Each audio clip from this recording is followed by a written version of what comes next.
Won't you come and meet me at the movies? Won't you come and watch a flick with me? Famous scenes with drama queens and heroes acted out there on the silver screen. Come grab a seat, the popcorn is on me.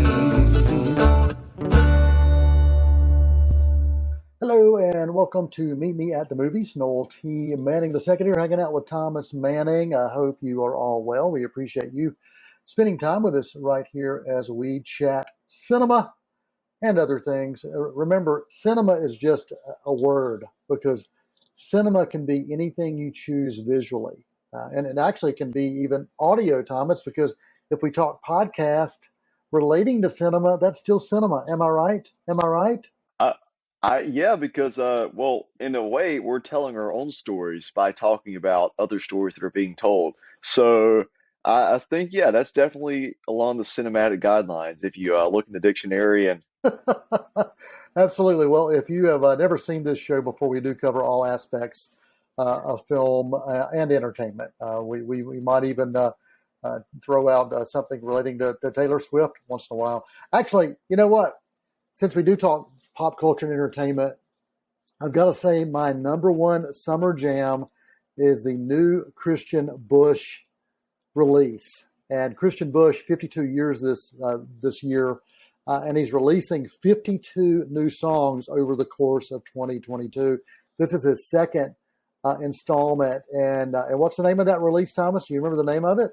I believe it is Songs in the Key of Summer. This is his second album this year, and I believe he'll probably have two more along the way to get to that 52 songs for the year. So he's definitely still got it, and I think he'll always have it as long as he's making new music. And he keeps finding ways to get better, which amazes me. I've known Kristian and Kristian's music for a number of years, predating Sugarland. And if you're not familiar with Kristian Bush, he is part of the duo of Sugarland.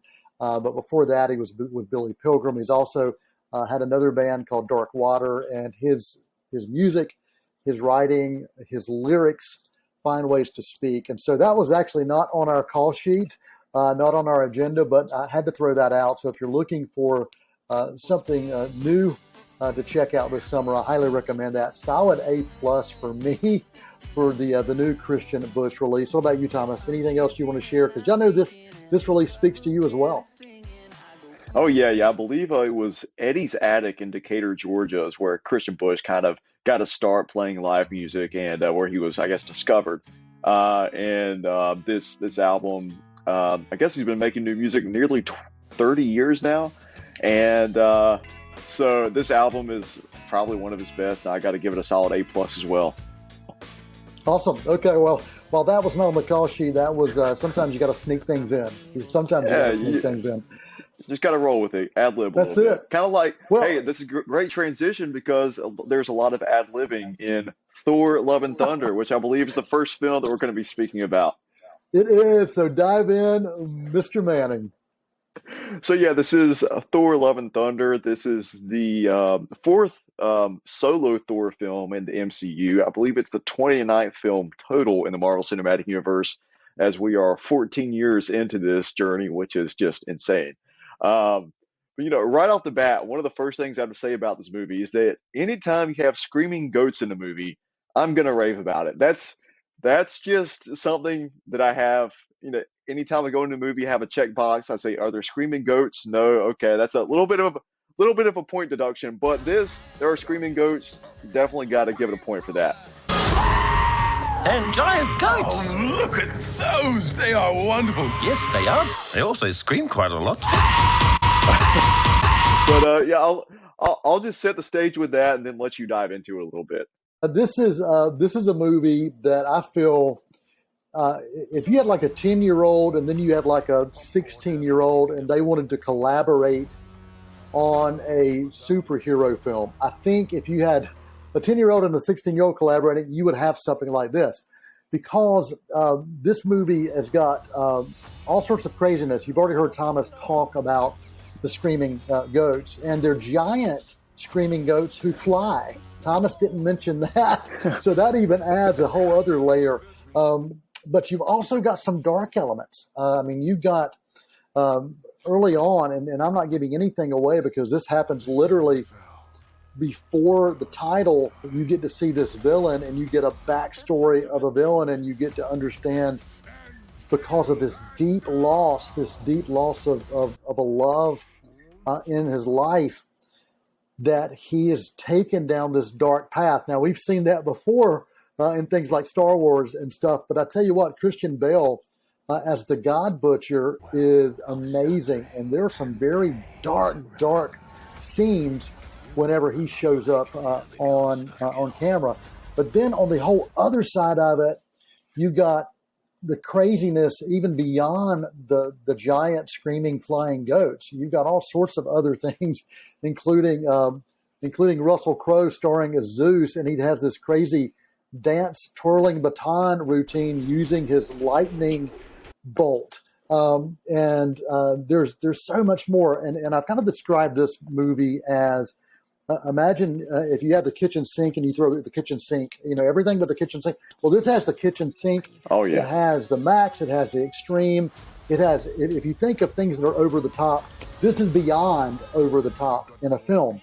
And with that, it is almost, at times, it feels ridiculous.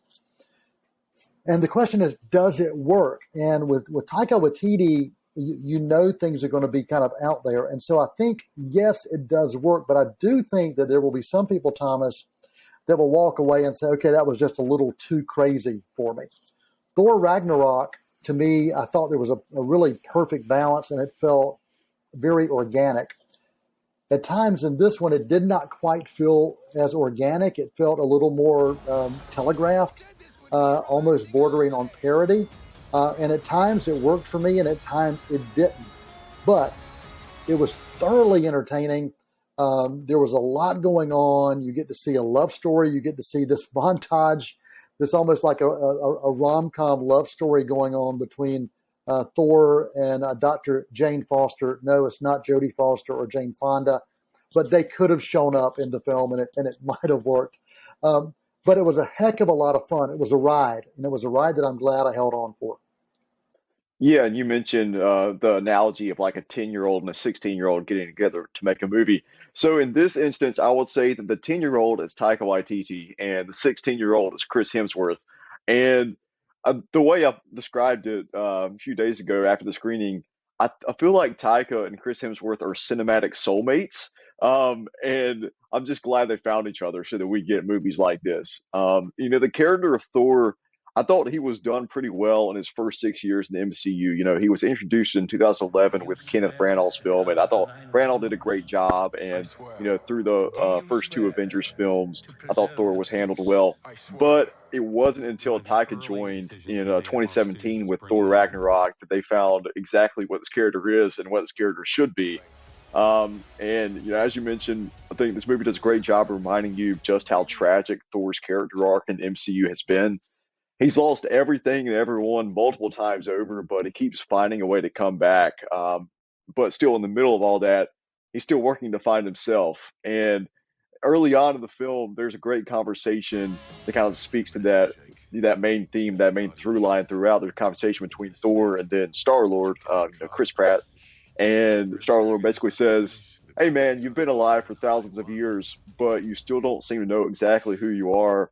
So go out and go find that love, because I know that's what you've closed yourself off from. And he basically tells Thor, it's better to feel the pain of loss than to feel empty, than to feel, nothing at all. And, talking about the title of the film, Thor, Love and Thunder, it's the absolute perfect title. Just the exploration of love in this movie, whether that be romantic love, like love between Jane Foster and Thor, that it was a form of romance that kind of died out but is rekindled here in a unique way, or whether that be the love amongst a family like Thor and the Guardians of the Galaxy, or the love between a father and a daughter, which is what the main driving point, the main motivation of the villain of Gore, the God Butcher, Christian Bale's villain. just all those different forms of love that are explored thematically in here really moved me in a very very special way. Yeah, and I think this, we talked about this in the past, and we talked about this in film studies as well. The inciting incident in any story that's driven, there's an inciting incident that starts the film, but it starts the film with the villain, and that's something you don't see a lot. That starts the story on its journey, and I would say that this movie is as much about Christian Bale's character, the God Butcher, as it is about Thor. I think there's an equal balance there. And sure, Thor gets more screen time, of course, because it's Thor's movie. But I would say the story itself is about both of those characters and the journeys that they both take. And Christian Bale is almost unrecognizable, and he was phenomenal. And this movie does have adult themes. As I mentioned, there are some really dark elements to this as well. So be aware of that. If you're going to take some small kids, just be aware. And if you're aware of some of the other stories we've seen throughout the MCU, you understand there is some darkness that shows up in this as well. But it is a movie that I've been waiting for a while. I know that you have as well. We were there in an early screening with critics. And I think I would say probably for the most part, 75% or maybe more of the crowd truly loved this. I know that there were a few that felt a little mixed on this. So tell me anything else you want to make sure you share about this, and then give me your final take with your grade as well. Yes, just on a technical level, one of the main technologies used in this film was the volume, which is the same technology that they used to make The Mandalorian and other Disney Plus Star Wars shows. So it's basically these massive rooms of panoramic LED screens, and the lighting is more realistic than what you would get from a green screen or a blue screen. And this technology is courtesy of Industrial Light and Magic, the Lucasfilm group. So I think that really went a long way toward making the environments in this film kind of feel more, authentic, and just feel more like they're engrossing you. And that, coupled with the IMAX, as you mentioned, I'm glad we were able to see this in IMAX, because the sequences that the film expands to that IMAX ratio are gorgeous, and just as far as just like putting you directly into the environment. The whole film is not filmed that ratio, but the scenes that do expand to that really just fully kind of it's almost like it completely wraps you around and puts you in that setting with those characters and those situations and those conflicts. We've talked about this quite a bit this summer, actually. Actually going back to even the preseason when we talked about the Multiverse of Madness with Doctor Strange. There have been quite a few films that we've said this, and if you want to watch this, watch it on the biggest screen and the biggest sound possible. We did that with, of course, Top Gun, and I recommend that as well with Thor, Love and Thunder. If you choose to watch this film, watch it big, watch it big, watch it big. There are some amazing action sequences, some really phenomenal action sequences as well. And they take place in various locations on other planets, even in basically in the land of the gods. You will find a battle sequence going on there as well, and then even as far away as eternity. And there's a lot going on, and it is absolutely phenomenal to watch these battle sequences. But then we talked about the humor, but you've got this deep drama as well that goes on. This kind of underlying current. So there's messages, there's themes, stories of forgiveness and redemption, and finding oneself. All those run strong in Thor, Love and Thunder. And I think my final grade for this is a solid B+. And I think fans of Thor Ragnarok and fans of Guardians of the Galaxy are going to find exactly what they're looking for in Thor Love and Thunder. I'm really close with you as well, Thomas. A solid B for me for Thor Love and Thunder. And you can find that in the theaters now. Well, we took an extended review right there with Thor: Love and Thunder. We're going to take a quick intermission. We're going to come back. We're going to talk about The Black Phone, which is in theaters now. And also Thomas is going to talk about IP Man, the Awakening. And we'll see if we talk about Jurassic World Dominion, which is still in theaters as well. So hang around after this quick intermission. We'll be back with more right here on Meet Me at the Movies.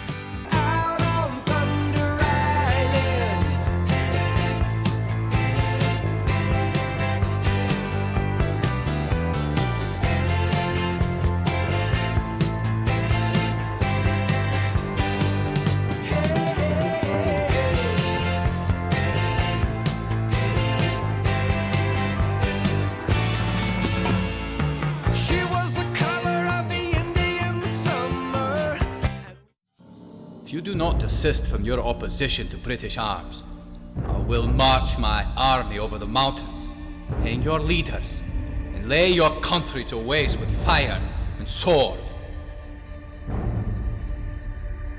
All men are created equal.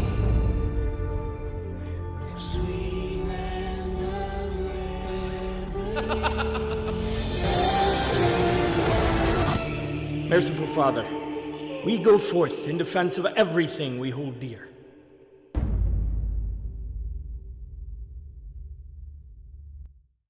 There are so many positive things that are happening in Cleveland County.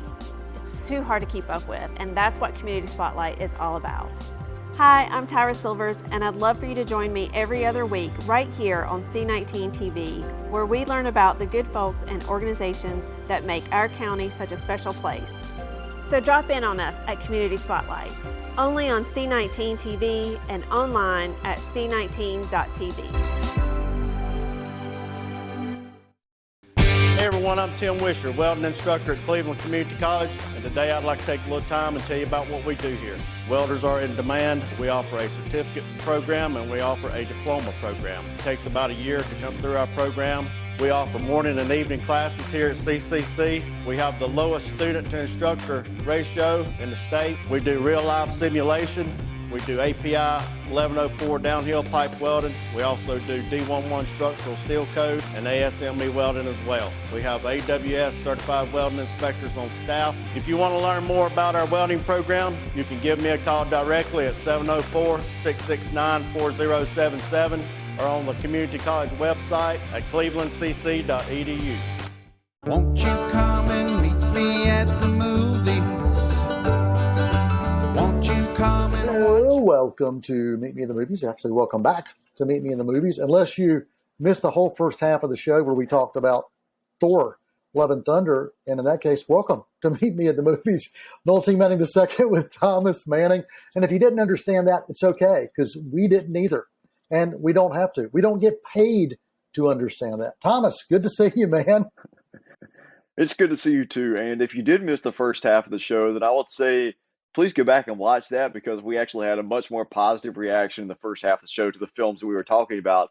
But this next film that I'm talking about is not going to be the most positive review, unfortunately.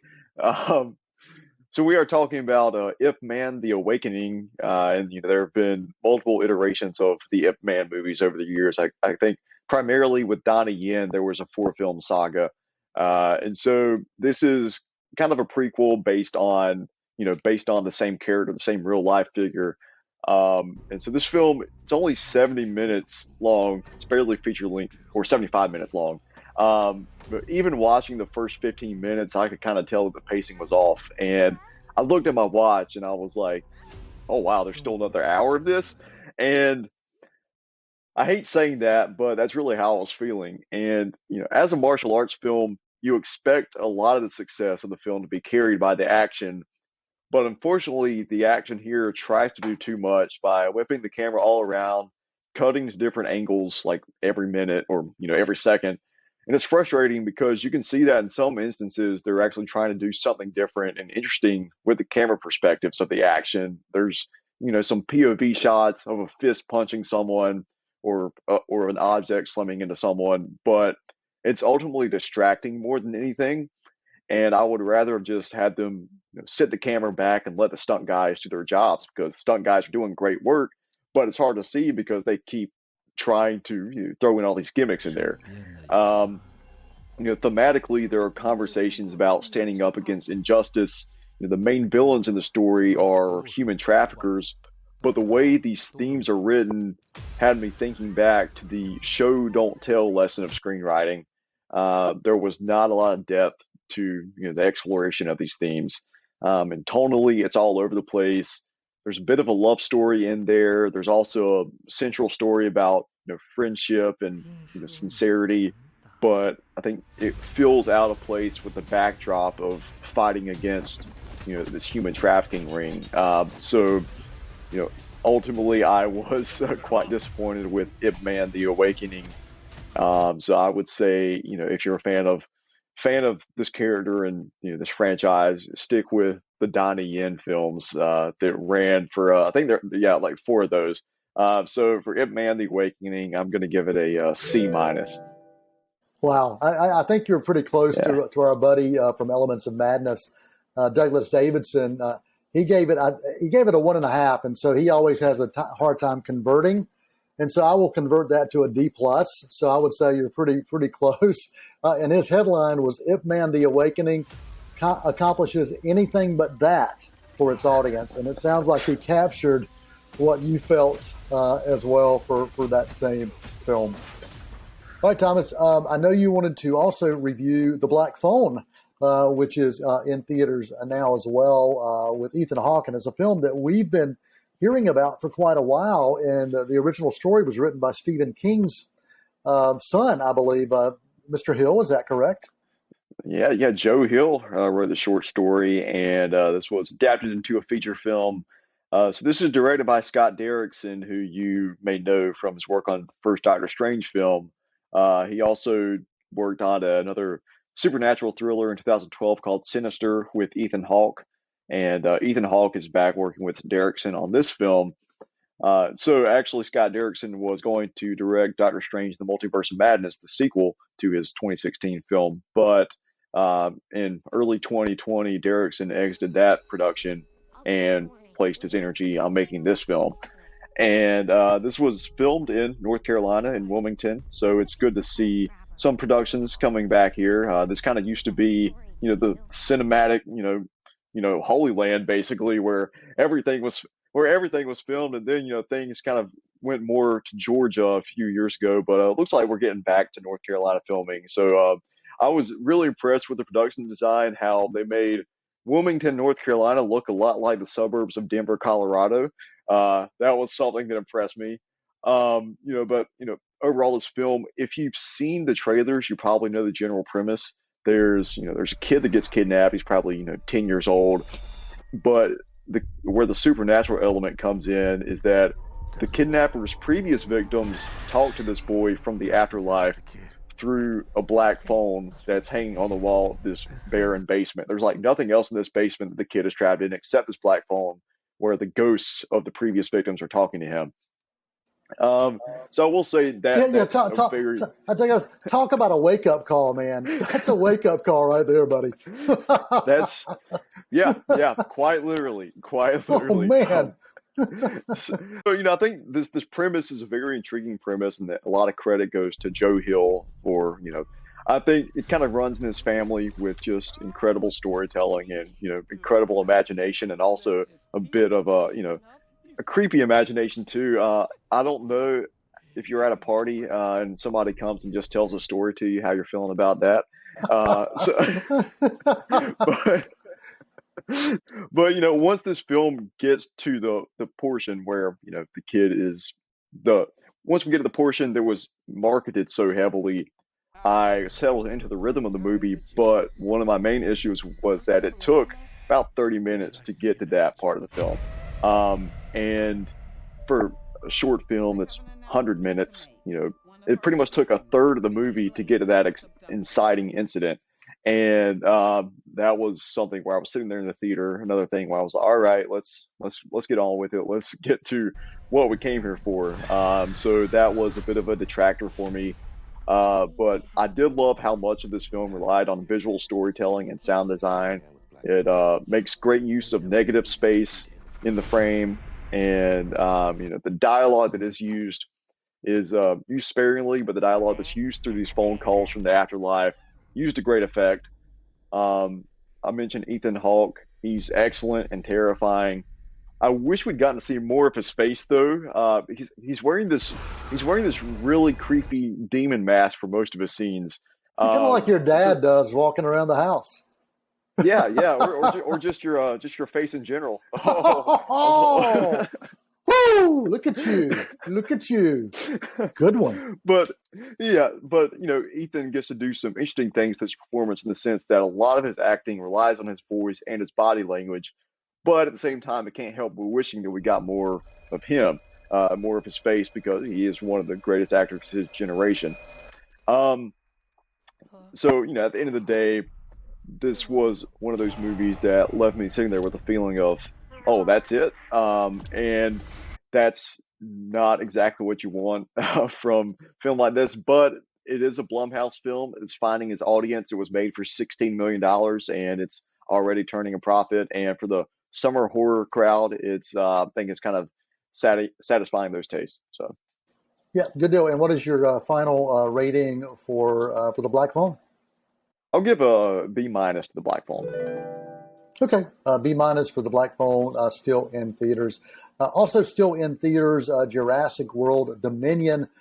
This is, we think it's the final chapter, at least for a while, of the second part of the trilogy. So we've had 6 films so far, and this time we get our characters from the past, from the originals that come back together, and they find a way to connect with those that we've grown to kind of love and sometimes hate from the past few films. Chris Pratt, of course, Bryce Dallas Howard, Laura Dern, Sam Neill, Jeff Goldblum are all together in this particular version of Jurassic World. And we're seeing a time in history where we are trying to figure out the balance between how do we live with dinosaurs literally running in our backyard, not just at an amusement park. How do we mutually exist? And that's kind of the concept and the storyline that drives this. That's something we have to think about every day here in Bowling Springs, actually. So, yeah. Exactly. And of course, you've got some bad actors along the way that want to make money off of this. And, from that standpoint, there's not a whole lot new from what we've seen in the past. I mean, it is what it is. But if you're a fan of the others and you're a fan of the characters and you want to see how they progress and what's happening with them, it's a movie worth investing. It is another one of those that I would recommend watching on the big screen, the big sound, the biggest possible, because there is so much going on and it's a grand scale type of film, the way it's shot, and it is highly engaging. I really did appreciate watching this one. The previous version that was out just a few years ago, I wasn't completely in love with that, but I did appreciate what they were doing with setting up some interesting character dynamics that we see come forward in this one. And it is a story about life and who we are and finding who we are, which kind of goes back to what we talked about at the very beginning with Thor, Love and Thunder. Enjoyed this film. I'm glad I got a chance to check this out, and it is still in theaters. Jurassic World Dominion, a solid B+ for me for this film. High on special effects, sound design, the action sequences are pretty phenomenal as well. So I will go back and check this one out because my bride says I have not taken her yet. So until next time, for the entire Meet Me at the Movies crew, I'm Noel T. Manning II. That's a wrap.